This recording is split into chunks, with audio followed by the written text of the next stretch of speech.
उठो गुरुमुख उठो। श्री गुरु महाराज जी का हुक्म है गुरुमुख उठो। श्री गुरु महाराज जी का हुक्म है गुरुमुख उठो। बोलो जयकारा बोल मेरे श्री गुरु महाराज की जय। सभी गुरुमुख प्रेमियों से सप्रेम जय सच्चिदानंद। वंदो चरण सरोज गुरु मुद मंगल आगार। जहि सेवत नर होत हैं भव सागर से पार। गुरु जी के सुमिरन मात्र से नाशत विघ्न अनंत। तासे सर्वारंभ में ध्यावत हैं सब संत। तासे सर्वारंभ में ध्यावत हैं सब संत। श्री दरबार की बड़ी अलौकिक महिमा है। श्री दरबार की महिमा का गुणगान इस जुबान से नहीं हो सकता। श्री दरबार में जो गुरुमुख प्रेमियों को अपने इष्ट देव सतगुरु का दर्शन करने का अवसर मिलता है, उनके नज़दीक उनकी छत्र छाया में बैठने का सौभाग्य मिलता है, ऐसी घड़ियों की, ऐसे दुर्लभ अवसर की महिमा का वर्णन इस जिह्वा से किया तो नहीं जा सकता, लेकिन वेदों शास्त्रों में इन घड़ियों की महिमा का एक स्वरूप बताया गया है और कितनी महानता है इन क्षणों की। एक पल भर के दर्शन की, एक क्षण भर के दर्शन की जो तुलना की है, उसके बारे में वेदों शास्त्रों में वर्णन है। और आज श्री दर्शन हाल में सत्संग में महात्मा जी बड़े ही सुंदर शब्दों में वो वर्णन सुना रहे थे। आज श्री दर्शन हाल में श्री गुरु महाराज जी 5 बजने से कुछ पहले ही, चाहे 5-7 मिनट ही पहले कृपा फरमाई हो, लेकिन 5 बजे से पहले ही श्री गुरु महाराज जी श्री दर्शन हाल में पधारे। और जब जब भी ऐसा अवसर होता है, गुरुमुख प्रेमी श्री दर्शन हाल के पास पहुंचते हैं या अपने कमरे से निकल रहे होते हैं, यही मानकर चलते हैं कि श्री गुरु महाराज जी 5 बजने पर ही श्री दर्शन हाल में कृपा करते हैं। कभी 2 मिनट, 3 मिनट, 4 मिनट, 5 मिनट ऊपर हो जाते हैं। तो इसी हिसाब से गुरुमुख प्रेमी अपने कमरों से निकलते हैं। किसी को 5 मिनट लगते हैं, किसी को 10 मिनट भी लगते हैं, कोई 3-4 मिनट में भी पहुंच जाता है। ऐसे अवसर पर जबकि श्री गुरु महाराज जी 5-7 मिनट भी अगर श्री दर्शन हाल में पहले आ जाएं 5 बजे से, तो अनेक गुरुमुख प्रेमी हुक्मनामा हो जाने के बाद ही पहुंच पाते हैं, क्योंकि जो निश्चिंतता अपने दिल में बनी होती है, उसके आधार पर ही गुरुमुख प्रेमी अपना कार्य किया करते हैं। लेकिन कभी कभी ऐसी चूक हो जाती है, और आज ऐसा ही एक अवसर था कि गुरुमुख प्रेमी जब लगता है उनको कि कुछ आवाज़ आ रही है, माइक की आवाज़ आ रही है, तो किसी को देख करके कि जिससे पता लग सके, उससे पूछते हैं कि क्या श्री दर्शन खुल गए हैं। या कुछ गुरुमुख प्रेमी जो ऐसे भी होते हैं कि दर्शन खुले हुए होते हैं लेकिन उनकी सेवा होती है तो अपना सेवा कार्य इधर उधर कहीं जाना पड़ता है, क्योंकि सेवा का कार्य ऐसा ही है, सेवादार अपने सेवा कार्य में मस्त होते हैं।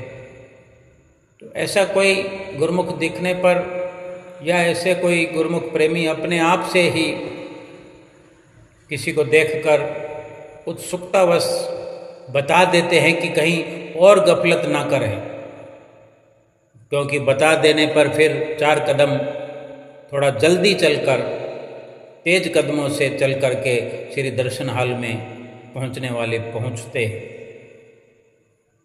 और गुरुमुख प्रेमी कोई चाय पीने के ख्याल से भी अगर जा रहा होता है तो ऐसी बात कान में पड़े कि श्री गुरु महाराज जी श्री दर्शन हाल में आ गए हैं, तो कोई चाय छोड़ देता है, कोई वॉशरूम जा रहा होता है तो वो भी ऐसा प्रयास करता है कि ये घड़ी छूट ना जाए, इस घड़ी से वंचित ना हो जाऊं। जो समय निकल गया, किसी ने हुक्मनामा नहीं सुना, क्योंकि श्री गुरु महाराज जी जो ही आते हैं पहले सभी गुरुमुख दंडवत करते हैं और हुक्मनामा श्री गुरु महाराज जी स्वयं मुखारबिंद से देते हैं।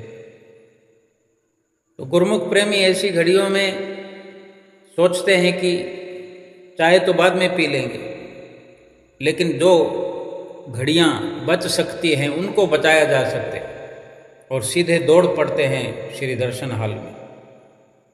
और ऐसा ही कुछ नज़ारा श्री आरती में भी होता है। और गुरुमुख प्रेमी धीरे धीरे श्री दर्शन हाल में पहुंच गए, और क्योंकि महात्मा जन माथा टेक रहे थे और महात्मा जनों के माथा टेकने के पश्चात प्रसाद वालों की बारी होती है, उन्होंने भी माथा टेक लिया।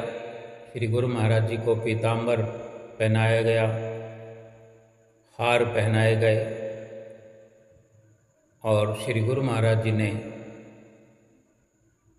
पहले महात्मा जनों को सभी को आशीर्वाद दे करके गुरुमुख प्रेमियों को सबको पहल जो दंडवत प्रणाम करते हैं सबको आशीर्वाद और हुक्मनामा मिल चुका था।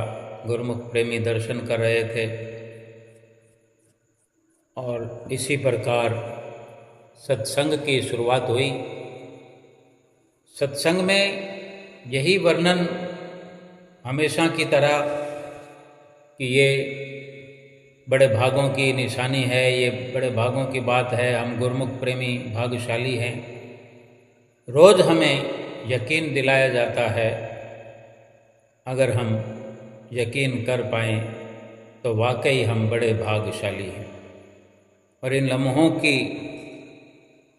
एक तुलना करते हुए सत्संग में बताया, यक जमाना सोहबते बा ओलिया, यक जमाना सोहबते बा ओलिया, यानी किसी भी समय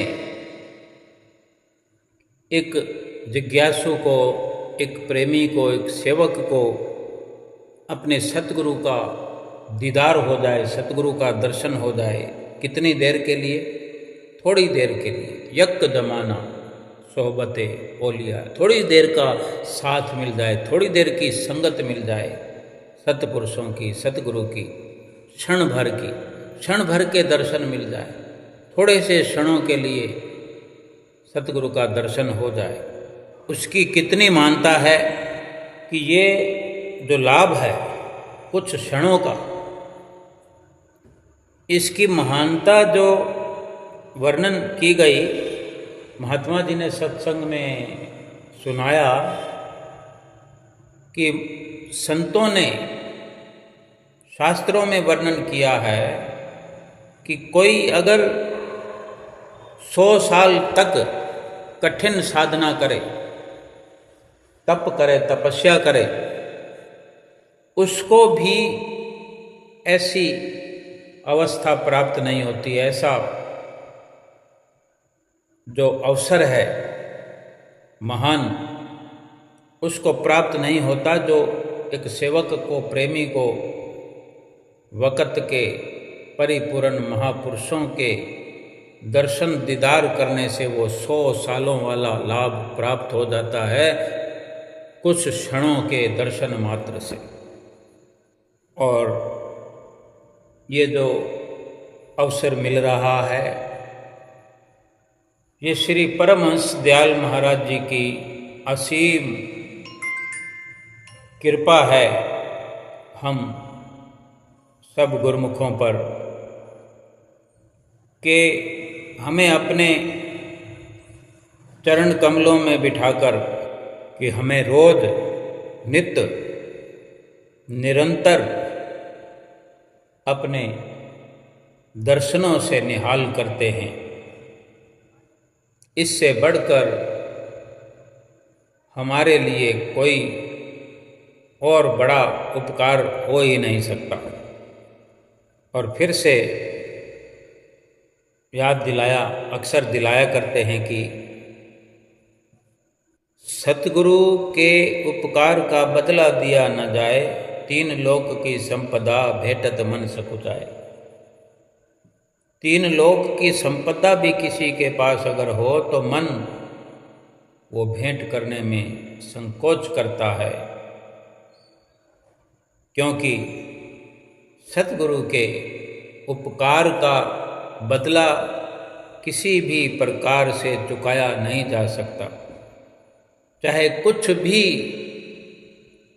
भेंटा कर दें, कुछ भी सतगुरु के सन्मुख रख दें, सतगुरु के एक उपकार का भी बदला हम नहीं चुका सकते। ऐसे पर उपकार करने वाले हैं हमारे सतगुरु दाता दीनदयाल जी। ये केवल एक इशारा है, हिसाब किताब या शब्दों में किसी निर्णय पर तो पहुंचा ही नहीं जा सकता कि क्या कुछ हम दे सकते हैं। एक ठोस, एक अटल, एक दृढ़ फैसला हमें सुना दिया गया है, समझा दिया गया है कि 3 लोक की संपदा देकर भी हम सतगुरु के उपकारों का बदला नहीं चुका सकते। फिर और कुछ कहने की जरूरत क्या है? समझने के लिए जरूरत है कि हम कहाँ और कितना एकत्र करने में लगे हुए हैं। संसार का धन, परिवार का धन, ये संसार की मिल्कतें, कितनी मिल्कियत हम एकत्र करने में लगे हुए हैं, और कहाँ 3 लोकों की संपदा देकर भी हम सतगुरु के उपकार का अगर बदला नहीं चुका सकते, तो वो उपकार यही है कि सतगुरु के दर्शनों का, सतगुरु की चरण शरण में बैठने का इतना महान फल है, इतनी महान अनमोलता है। और अगर हम कहते हों अपने जीवन में अक्सर कि हमें सत्संग सुनने के लिए, बैठने के लिए सत्संग में समय नहीं है, या यूँ कहें कि भजन सुमरन करने के लिए समय नहीं है, आरती पूजा करने के लिए समय नहीं है, तो हमारे लिए समझने के लिए ये वचन काफ़ी है, ये सत्संग काफ़ी है, अगर हम समझ सके। नहीं तो जीवन गुजरता चला जा रहा है। जो गुजर गया है वो तो हम देख समझ सकते हैं, महसूस कर सकते हैं, करते होंगे।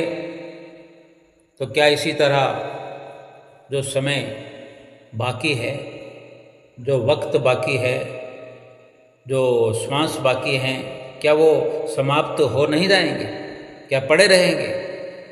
अगर हम अभी सचेत न हों, विचार न करें और सतगुरु के दर्शनों के फल को न समझें, सतगुरु की शरण संगति में बैठने के लाभ को अगर हम नहीं समझें तो वक्त तो ये बीत गया है और बीत जाएगा भी। श्वास खत्म होते होते होते होते सब के सब श्वास पूरे हो जाएंगे, एक भी श्वास बाकी नहीं बचेगा। लेकिन विचार तो ये करना है कि हमने इस जीवन में आकर के क्या किया और जीवन किस लिए मिला था। ये भी समझाया कि ये जीवन किस लिए मिला है।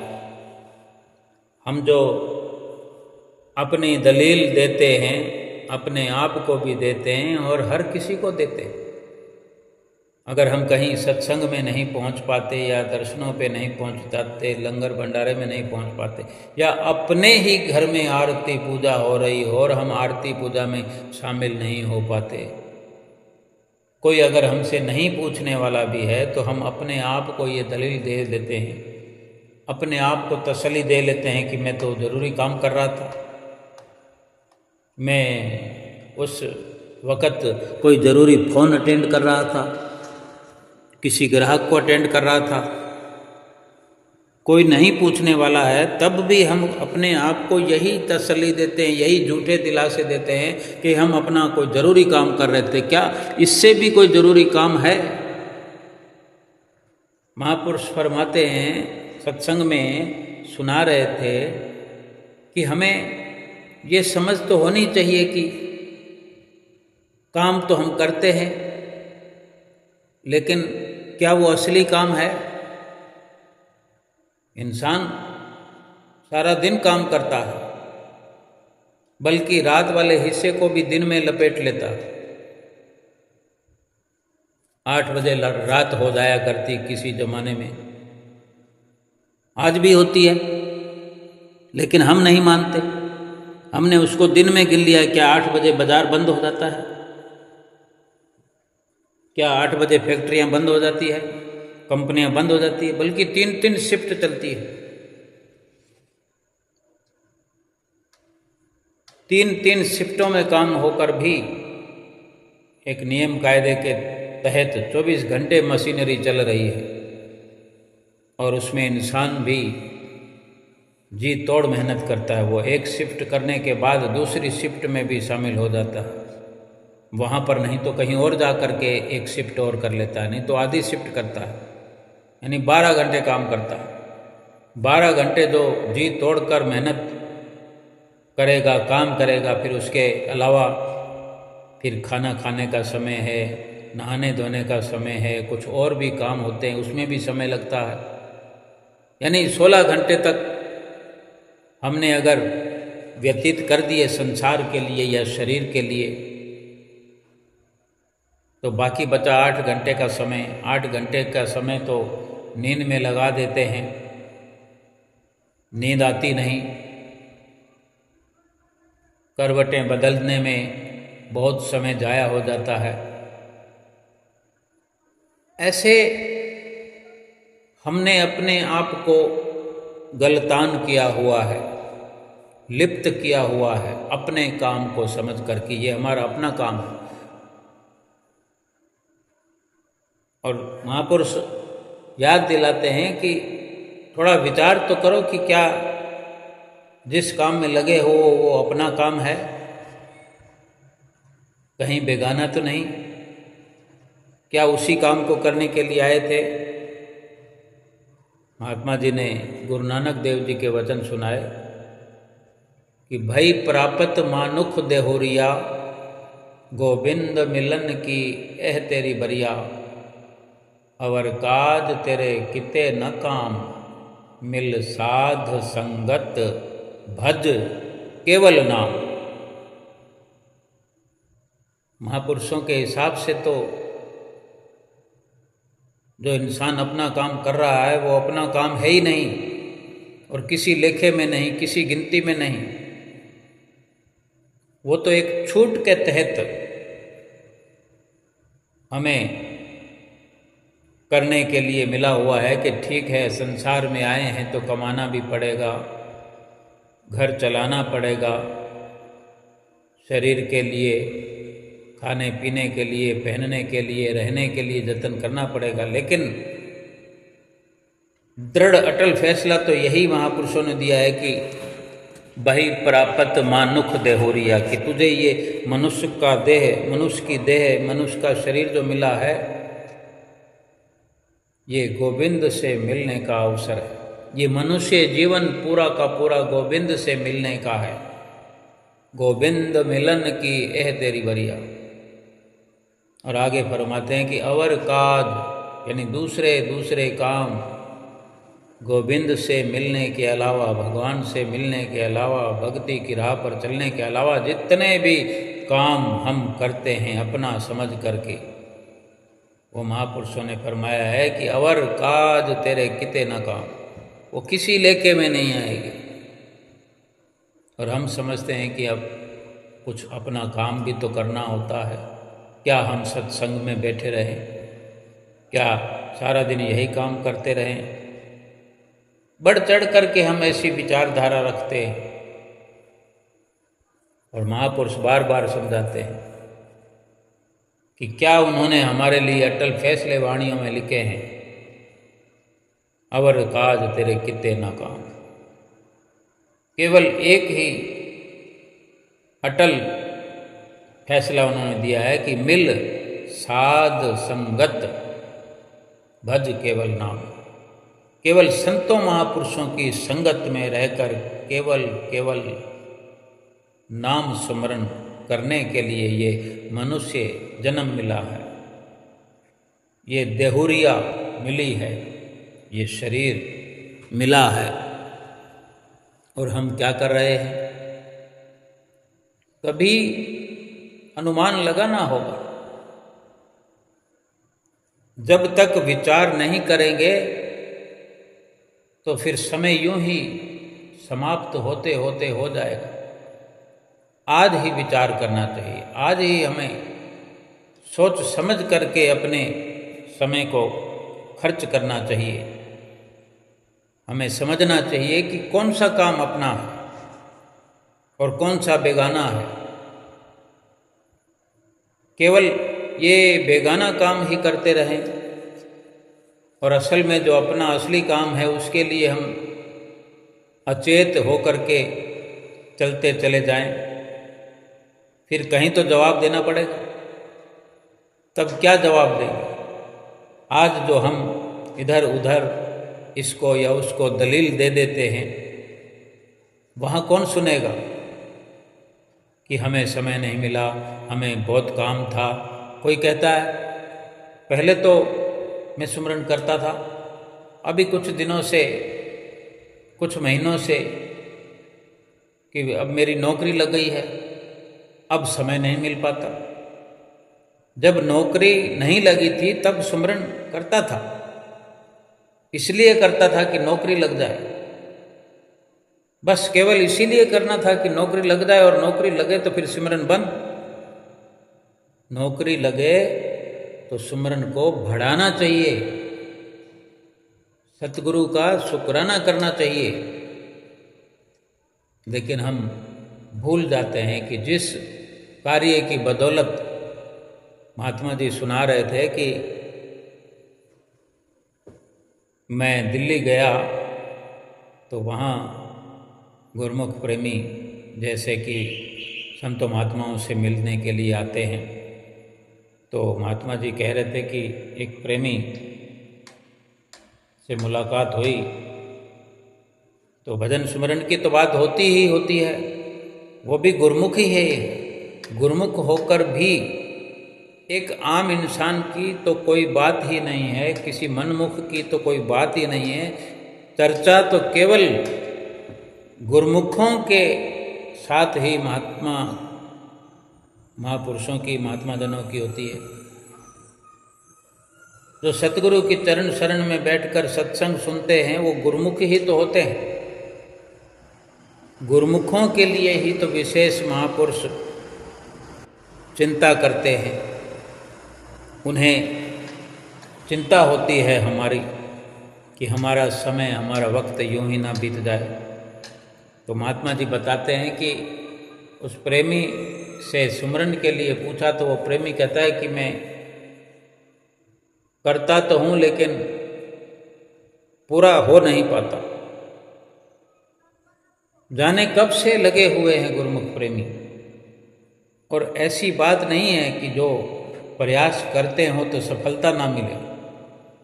प्रयास अगर करते रहेंगे तो सफलता को मिलना ही पड़ेगा, सफलता मिलेगी ही मिलेगी।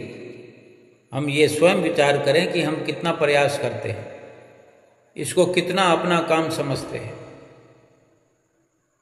अगर अपना काम समझेंगे ही नहीं, अपना काम हमने कुछ और ही धारणा बना रखी है और उसी में लगे रहेंगे तो फिर उसी की पूर्ति होती चली जाएगी, लेकिन उसका लाभ तो कुछ भी नहीं है, क्योंकि लेखे में वही घड़ी जो बाकी दिन बर्बाद। भजन सुमरन और भक्ति का ही लेखा जोखा उस प्रभु परमेश्वर के आगे गिनती में आएगा, गिना जाएगा।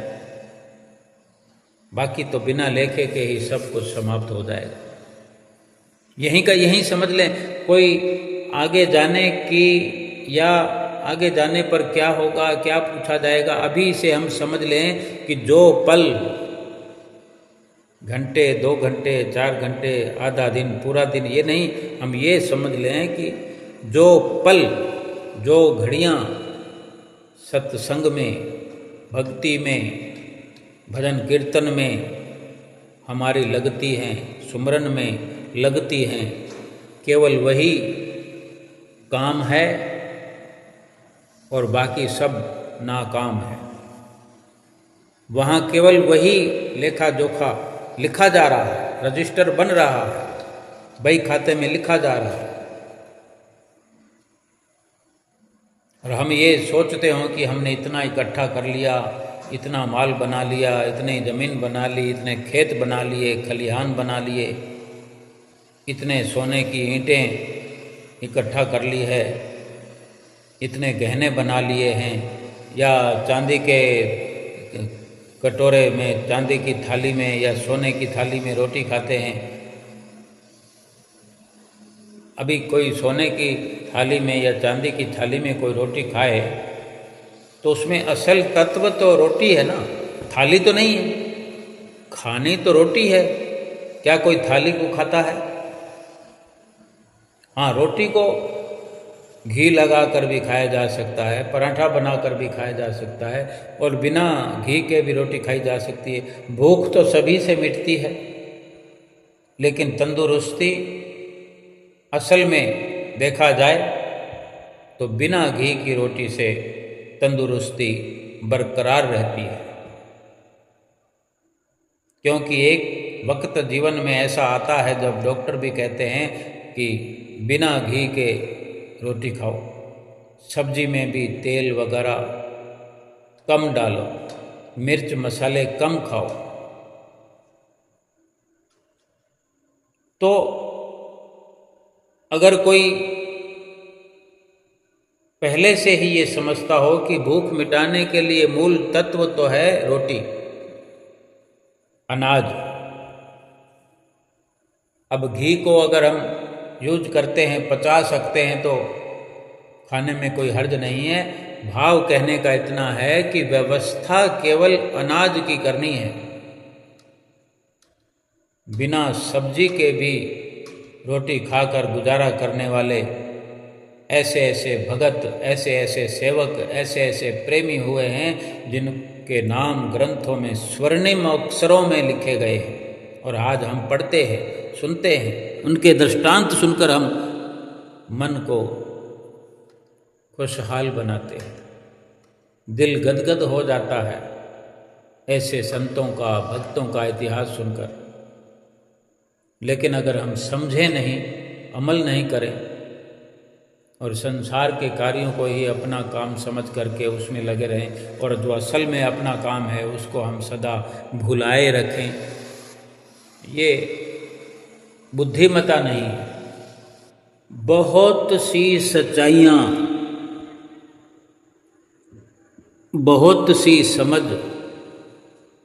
बहुत सा असली ज्ञान संतों की शरण में ही प्राप्त होता है। जीने की समझ, जीने का लाभ, जीवन का लाभ, 84 लाख योनियों की समझ, असली सुख, ये सब संतों की शरण में आने से ही पता लगता है। संतों के वचनों की रोशनी में, जैसे वो संत सहजोबाई जी फरमाते हैं, महात्मा जी सुना रहे थे कि साध संग में चांदना, सकल अंधेरा और सहजो दुर्लभ पाइए सत्संगत में ठोर। वक़्त के महापुरुषों की तो संगत में आना ही बड़ा दुर्लभ है।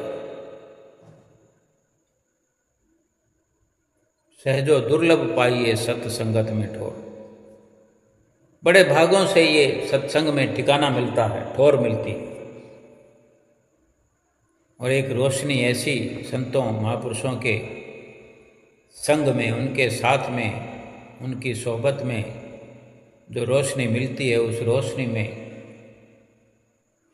ठीक प्रकार से इंसान चलने का, फिरने का, रुकने का, किसी भी प्रकार का निर्णय, इस जीवन के लक्ष्य का सब कुछ अपने लिए निर्धारित कर सकता है। जैसे अंधेरे में तो चलने से ठोकरें इंसान खाता है, गिरता पड़ता, कई बार अधिक चोट लग जाती है। अंधेरे के कारण अगर कोई गिर जाए तो कई बार तो महीनों इलाज चलता है, और कई बार तो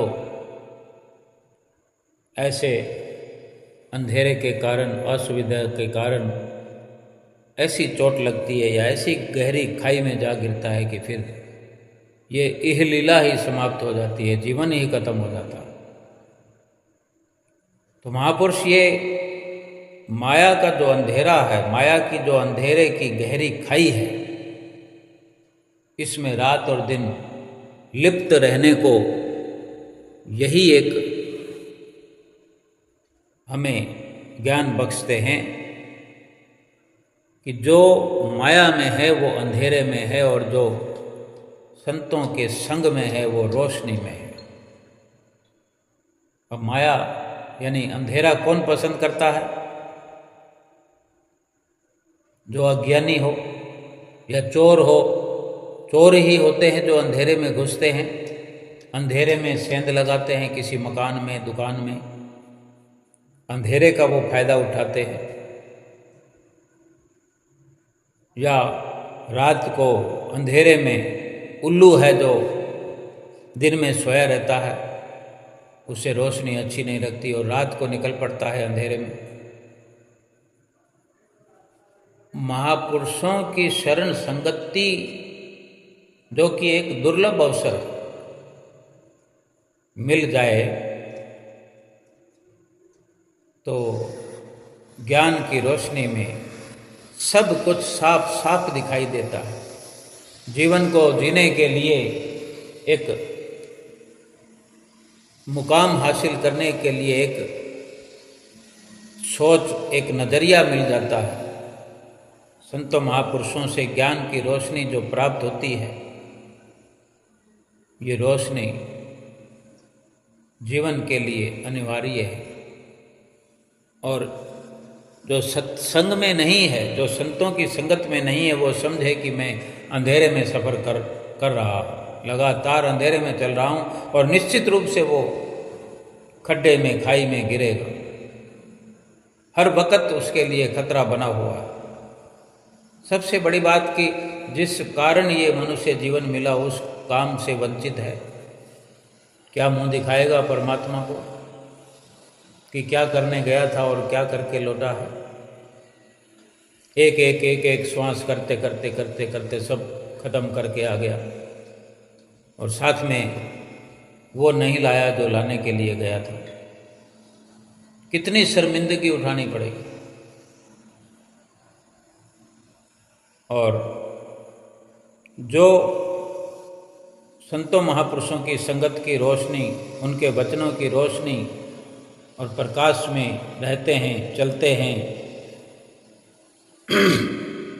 उन्हें वो संसार के कार्य अपने नहीं लगते।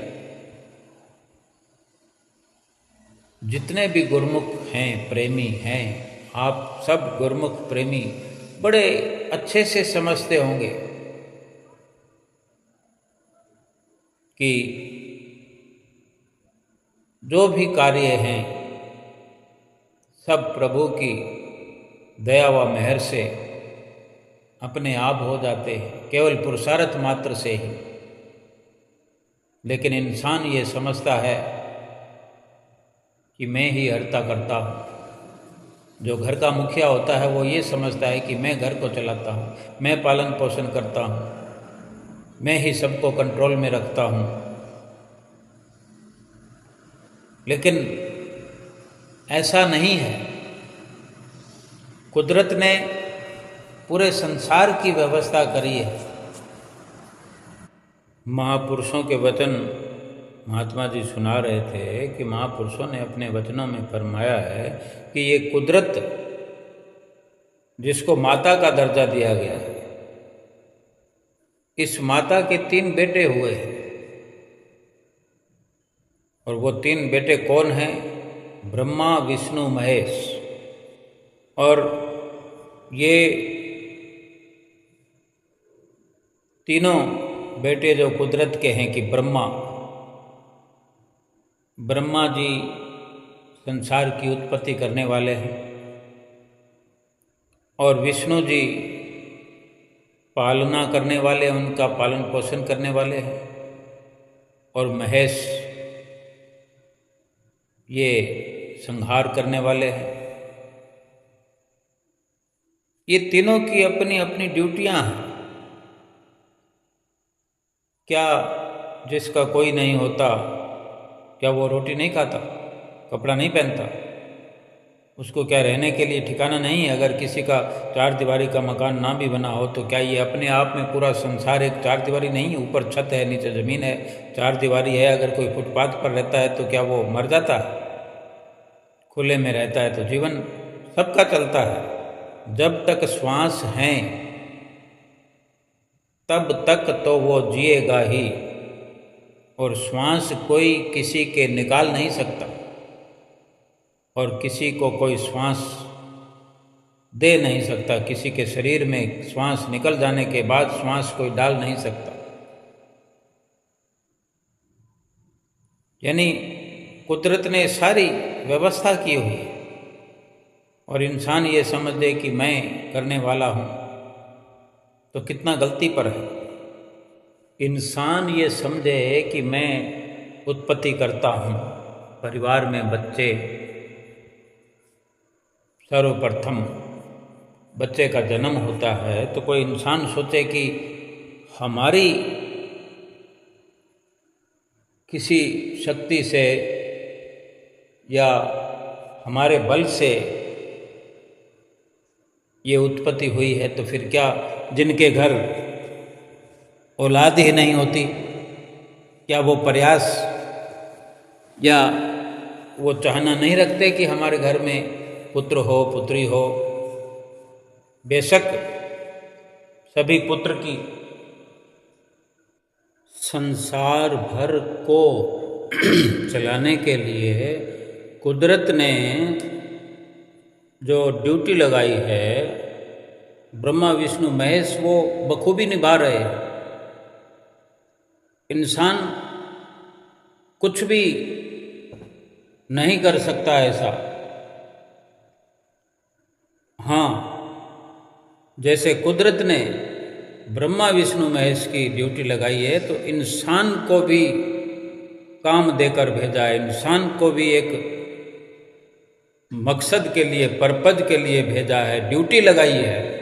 अगर इंसान समझ सके तो इंसान का तो अपना काम ये है, जो कुदरत ने व्यवस्था की है, जो कुदरत ने इस मनुष्य को इस संसार में भेजा है, मनुष्य जीवन दे करके भेजा है, वो नाम, भजन, सुमरन, भक्ति की कमाई करने के लिए भेजा है। कोई भी इंसान संसार की कोई कार्रवाई को पूरा कर सका है?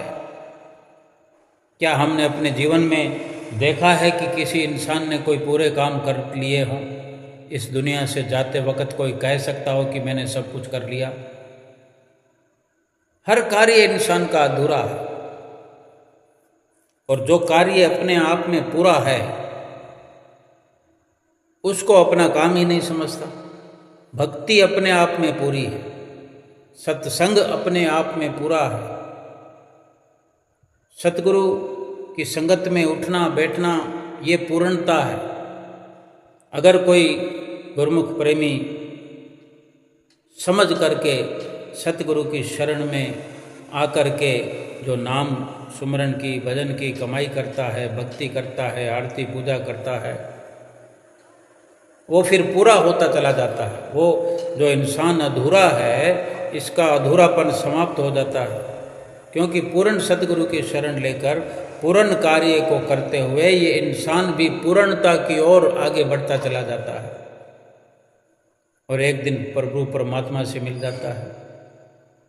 कोई इंसान ऐसा नहीं दुनिया में कि कोई किसी भी काम को खुद कर सकता हो। कोई बाल देखें अपने अड़ोस में पड़ोस में मिलने वालों से दूर नज़दीक सब जहाँ भी देखो किसी की कोई शादी नहीं हो रही, किसी की सगाई नहीं हो रही, किसी की नौकरी नहीं लग रही। क्यों नहीं फिर ये इंसान पालन पोषण कर लेता? क्यों नहीं उत्पत्ति कर लेता? जिनके घर में औलाद नहीं है फिर क्यों नहीं होती उत्पत्ति? इंसान में शक्ति ही नहीं। इंसान के अंदर एक शक्ति है बस, भगवान का भजन करने की, भगवान का स्मरण करने की। क्योंकि कुदरत ने ये निश्चित तौर पर ये फैसला दिया है, निर्णय किया है कि ये इंसान भजन भक्ति करने के लिए आया है। कार्य व्यवहार करे, रुपया पैसा कमाए, खान पान पहरान में अपना वक्त लगाए, कुटुंब की पालना करने में, कुटुंब का पालन पोषण करने में जरिया बन करके, एक कर्तव्य परायण होकर के वो सब कुछ करे। ये भी कुदरत ने निश्चित किया है, इसलिए कि जहाँ जहाँ लेख है, जिस जिस से हिसाब है, उसका चुकता करना है। कोई देखो बाल बच्चों को कोई जायदाद दे कर जाता है, कहीं पर बाल बच्चे एक चुनौती स्वीकार करते हैं, माता पिता उनके हिस्से में कुछ कर्ज डाल देता है, जीते जी नहीं तो वो मर करके कर्जाई बना देता है अपने बच्चों को। तो ये एक प्रकार से पिछले जन्मों का लेखा जोखा है, पिछले कर्मों का लेखा जोखा है, जो यहाँ चुकत करना पड़ता है। कोई बाप बनकर आया है, कोई बेटा बनकर आया है, कोई बेटी बनकर आई है, कोई माँ बनकर आई है, कोई पति बनकर, कोई पत्नी बनकर, कोई भाई बनकर, कोई बहन बनकर, कोई मित्र बनकर, दोस्त बनकर, कोई अड़ोसी पड़ोसी बने हैं। देखते हैं अड़ोसी पड़ोसी में कितना प्यार होता है। एक अड़ोसी पड़ोसी है ऐसे होते हैं जो एक दूसरे के खून के प्यासे होते हैं। जो भजन भक्ति में लग गया है, जो संतों महापुरुषों की संगत में आके अटल विश्वास से भजन भक्ति की कमाई में लगा है, उसके तो सारे काम अपने आप होते हैं। ये जितने कार्य करने में इंसान लगा हुआ है और हर वक्त देखो जब देखो परेशान नज़र आता है, ये नहीं हुआ, ये नहीं हुआ, ये परेशानी आ गई, ये बाधा आ गई। जिसने अपने कार्य को प्रभु पर छोड़ दिया है और जो ऐसा सोचता है या ऐसा मुख से गाता है, मेरा आपकी कृपा से हर काम हो रहा है, करते हो तुम प्रभु जी मेरा नाम हो रहा है। परम संत कबीर साहब जी का दृष्टांत सुनाया महात्मा जी ने कि कबीर साहब का एक बेटा और एक बेटी थे। बेटे का नाम था कमाल और बेटी का नाम था कमाली। तो बेटी की शादी करने का समय हो आया। परम संत कबीर साहब अपने वक्त के परिपूर्ण सतगुरु हुए हैं। तो एक दिन कबीर साहब जी ने अपने बेटे कमाल से बात की कि बेटा कमाल, तुम्हारी बहन कमाली शादी के उम्र में आ गई है, इसकी शादी करनी है और कोई सरमाया तो अपने पास है नहीं, कोई खर्चा करने के लिए कोई साधन है नहीं। या तुम बताओ क्या साधन है, शादी के लिए क्या कर सकते हैं, शादी में कैसे खर्चा होगा। तो बेटा कमाल कहता है, पिताजी अपने पास 2 थान रखे हैं कपड़े के, इनको बेच देते हैं चल के बाजार में, और जो मिलेगा जो कुछ शादी में खर्च करके शादी का काम हो जाएगा। आप चिंता मत करो पिताजी, अपना काम हो जाएगा। अब ये तो भक्ति भाव वाला परिवार था, लेकिन पुरुषार्थ तो करना ही है, और पुरुषार्थ के लिए संसार के कार्यों के लिए कहीं मना थोड़ी है, जरिया बनकर कर्तव्य परायण होकर हर काम करना ही होता है। तो सुबह उठ कर के दोनों ने निर्णय किया कि एक थान तुम ले जाओ और एक थान हम ले जाते हैं। कबीर साहब महाराज जी ने भी एक थान अपने कंधे पे उठाया और दूसरा थान बेटे कमाल ने। बाजार के एक तरफ वो चला गया और बाजार के एक तरफ कबीर साहब जी चले गए और किसी ठिकाने पर जाकर बैठ गए। अब भगवान के भक्त हैं, संत हैं, भगवान को पल पल की अपने संतों की भक्तों की खबर होती है कि कहाँ क्या हो रहा है, कहाँ क्या घट रहा है, क्या क्या घटने वाला है। और भगवान स्वयं साधु का वेश धारण करके आ गए कबीर साहब जी के पास और कहने लगे, भाई यहाँ किस लिए बैठे हो? तो कबीर साहब जी कहते हैं कि संत जी, मैं तो ये थान बेचने के लिए यहाँ बैठा हुआ हूँ, ये कपड़ा बेचने के लिए घर से आया हूँ और यहाँ बैठा हूँ ग्राहक के इंतज़ार में। तो वो साधु कहता है, भगवान रूप साधु, कि तो क्या तुम इसमें एक परने का कपड़ा मुझे दे सकते हो?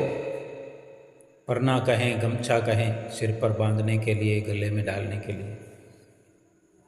तो अब साधु ने मांगा है तो कबीर साहब जी समझते हैं कि ये तो ऐसे ही देना पड़ेगा, साधुओं को तो बिना कीमत के ही देना होता है।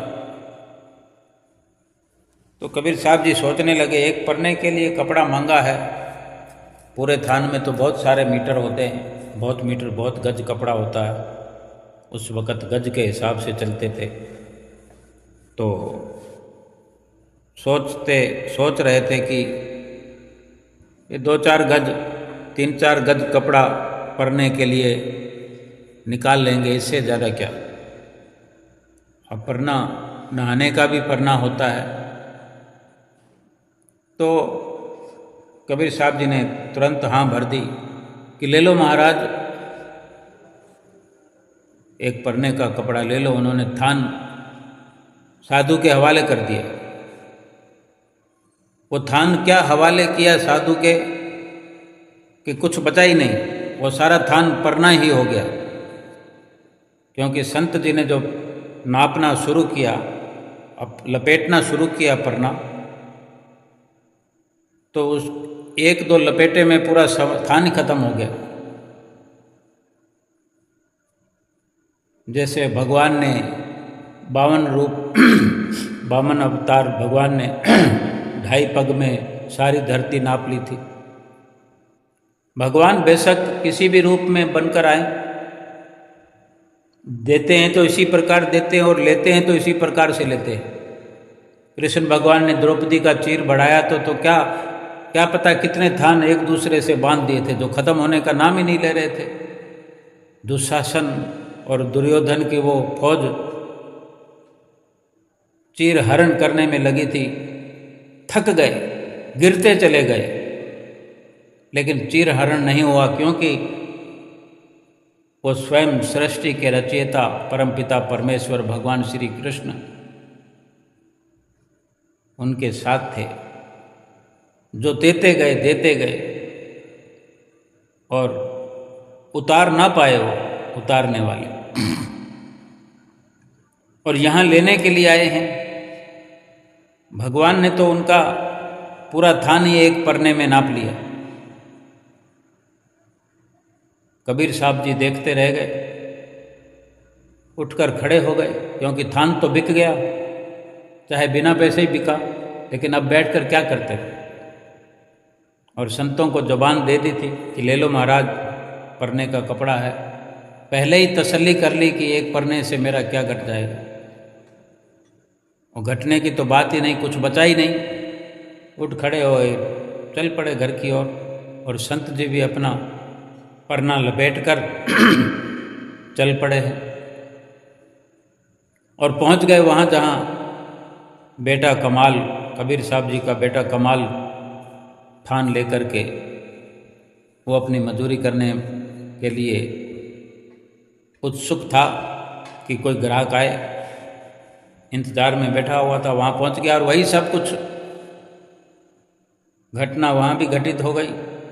जैसे वहाँ जाकर पूछा, ऐसे ही बेटे कमाल से पूछा, भाई अगर तुम एक परने का कपड़ा मुझे दे दो तो उसने भी यही सोचा एक परने से क्या घट जाएगा।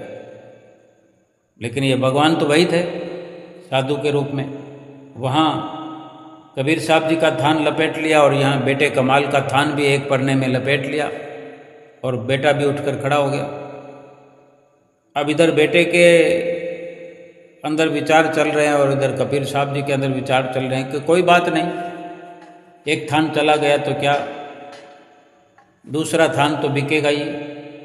बाप सोचता है कि बेटा दूसरा थान बेचकर आता ही होगा, और बेटा सोचता है कि पिताजी थान बेचकर आते ही होंगे। लेकिन घर पहुँचे तो थान तो दोनों के बिक गए, लेकिन मिला तो धेला भी नहीं, और दोनों की एक ही तरह की बात हुई। और अब इंतज़ाम कुछ भी नहीं हुआ, और शादी का दिन आ पहुंचा, और कबीर साहब जी ने भजन सुमरन के लिए घर से निकलते हुए वैरागन अपने बगल में दवाई जो संत अपने पास रखा करते हैं, वो वैरागन उठाई और चल पड़े एकांत की ओर, और अपने प्रभु की याद में प्रभु का सिमरन करते हुए बैठ गए। और शादी का जो समय था, उसी सिमरन के बीच निकल गया। कबीर साहब जी ने सोचा कि अब मैं कुछ कर तो नहीं सकता हूँ, तो क्यों ना भगवान का भजन किया जाए। तो उन्होंने भजन में समय व्यतीत करा, और दूसरे दिन आकर घर पहुँचे और आकर पूछते हैं, भाई अपनी पत्नी से, जिसको माता लोई के नाम से सारा संसार जानता है, माता लोई से पूछते हैं कि भाई कमाली की शादी कैसी रही, जैसे तैसे काम हुआ कि नहीं, बड़ी मुसीबत आई होगी। तो वो माता लोई कबीर साहब जी की पत्नी कबीर साहब जी का मुखमंडल देखती है, हैरान होती है, आश्चर्यचकित होती है कि कबीर साहब जी क्या कह रहे हैं। फिर थोड़ा सोच कर कहती है कि आप ये कैसी बातें कर रहे हैं। आप सारा दिन लगे रहे और सारी व्यवस्था होती रही, इतना सब आडंबर हुआ, ऐसी शादी अमीरों की भी नहीं होती जो अपनी बेटी कमाली की ऐसी शादी हुई है, और पूछती हो कि कैसे हुआ, क्या हुआ। आप खुद सब कुछ अपने हाथों से करते रहे हो। अधिक विस्तार से हम ना भी जिक्र करें, अनेक कथक और सत्संग में वर्णन आता भी है कि ऐसी शादी हुई कि सब धन कबीर का नाम पूरे उस नगर में गूंजने लगा।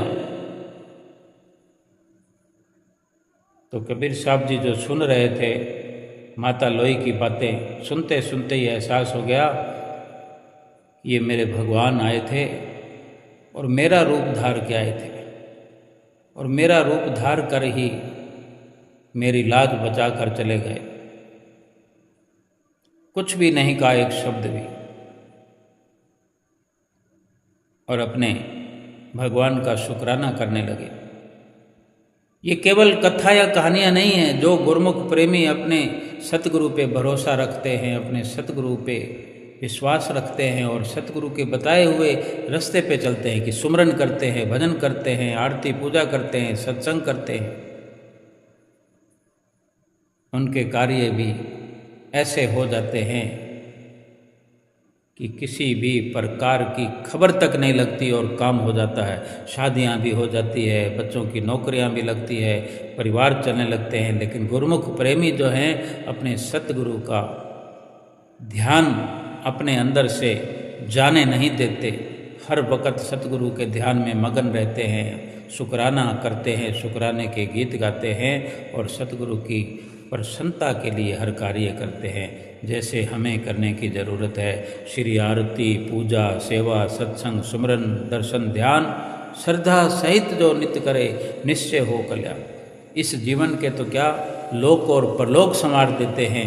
ऐसे हैं हमारे सतगुरु परोपकारी, जिनके परोपकारों का हम ऋण चुका नहीं सकते, लेकिन उनकी प्रसन्नता को प्राप्त करना चाहते हैं, उनकी खुशी को प्राप्त करना चाहते हैं, उन्हें खुश करना चाहते हैं तो 5 नियमों की पालना नित्य प्रति करें, 2 घंटे भजन अभ्यास अवश्य करें और सतगुरु की प्रसन्नता प्राप्त करें। बोलो जयकारा बोल मेरे श्री गुरु महाराज की जय।